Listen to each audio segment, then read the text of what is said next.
Muy buenas tardes, es un gusto saludarlos a cada uno de ustedes. Hoy quiero aprovechar esta oportunidad de realizar este video para hablarles de un tema muy importante, las teorías del aprendizaje. Como ustedes pueden ver en la pantalla, ese es el título de esta presentación. ¿Qué son las teorías del aprendizaje? ¿O cuál es el objeto de estudio? En realidad, el estudio de la personalidad pertenece al campo de estudio de la psicología.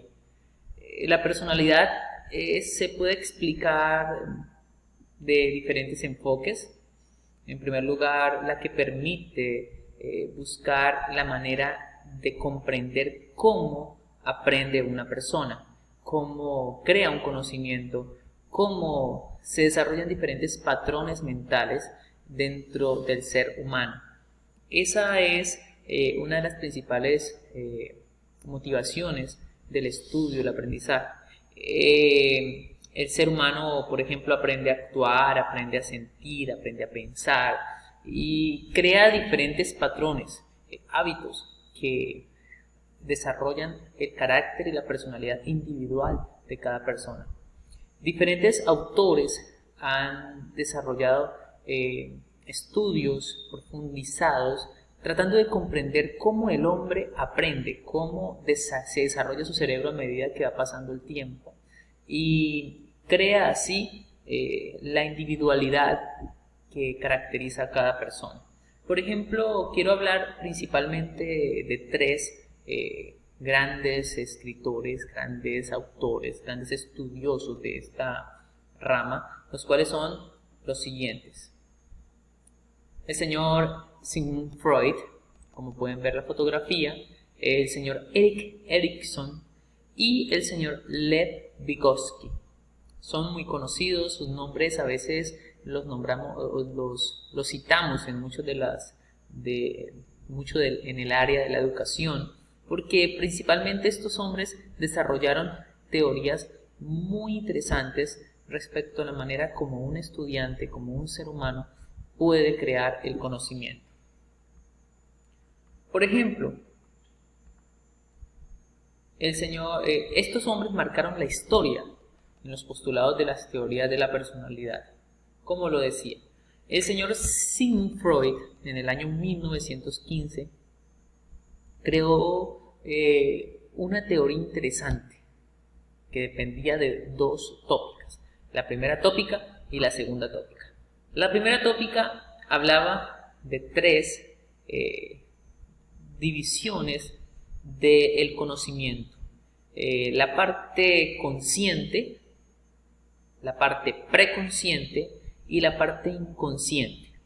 En realidad, la parte consciente es aquello lo que se conoce en vigilia, lo que se conoce cuando usted está despierto y tiene su mente muy clara y se da cuenta de lo que esto está aprendiendo, ¿sí? Lo más próximo al mundo exterior, lo que captamos con nuestra percepción, la conciencia, lo que nos da una vivencia inmediata del yo y del mundo, ¿sí? Sencillamente cuando yo estoy despierto, estoy en la parte consciente.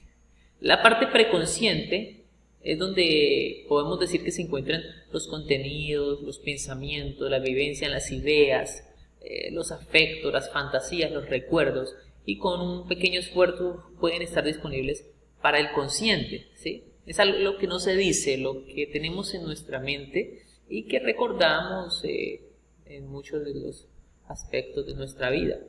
Y tenemos la parte inconsciente, que es aquello que nosotros no nos damos cuenta, la parte más profunda del aparato psíquico. El contenido no llega directamente a la conciencia, es todo aquello que tenemos reprimido, censurado, de pronto que a medida que ha pasado el tiempo ya nuestro cerebro cree que no es algo importante y por tal motivo no forma parte ni del preconsciente ni del consciente.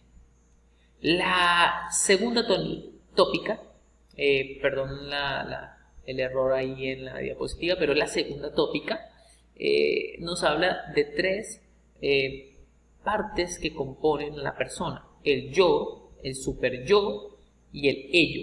¿Cómo así? El yo es la instancia psíquica que define finalmente la acción que deberá tener la persona, tomando en cuenta la negación entre el super yo y el yo. ¿Sí? El super yo, esta instancia psíquica, permite ya al individuo tomar decisiones basadas en el placer recibido, aquello que genera placer, aquello que yo deseo hacer. Y el ello es la instancia psíquica que nos dicta nuestras acciones desde la moral, ¿sí? Aquello que yo sé que es correcto hacer y que no es correcto hacer. Entonces, el señor Sigmund Freud desarrolló este tipo de estudio que me muestra que cada persona tiene varias etapas mentales, varias profundidades mentales, y que dependiendo de eso, si nosotros somos conscientes de que no solamente tenemos el conocimiento que recordamos o el conocimiento que tenemos en la parte consciente, sino que también tenemos algo muy profundo, podríamos ayudar en la parte de la educación y poder permitir que los estudiantes tengan un desarrollo más significativo. El señor Lev Vygotsky desarrolló otra teoría, la llamada teoría sociocultural del desarrollo cognitivo, que precisamente desarrolló Vygotsky. Esta se centra en las importantes contribuciones que la sociedad hace al desarrollo individual.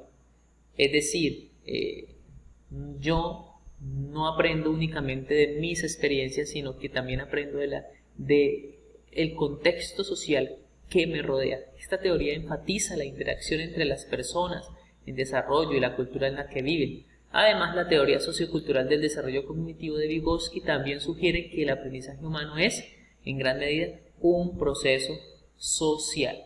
Es decir, yo no aprendo solo, yo aprendo gracias a las personas que me rodean, al contexto en el cual estoy envuelto.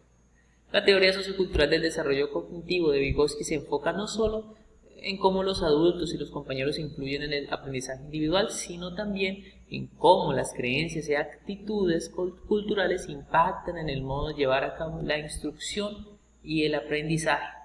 Una frase muy conocida del señor Lev Vygotsky: el conocimiento que no proviene de la experiencia no es realmente un saber. Es decir, para él el conocimiento se adquiere a través de las experiencias, a través de mi relación que tengo con las cosas que yo hago y experimento. Muchísimas gracias por eso. Quería enfocar esta presentación de estos dos grandes autores. En realidad hay muchos más autores que estudiaron, pero podríamos decir que estos dos hombres destacaron. Pero es importante estudiar todas esas teorías porque nos van a permitir entender un poco más el desarrollo de las personas y de cómo aprenden. Muchísimas gracias.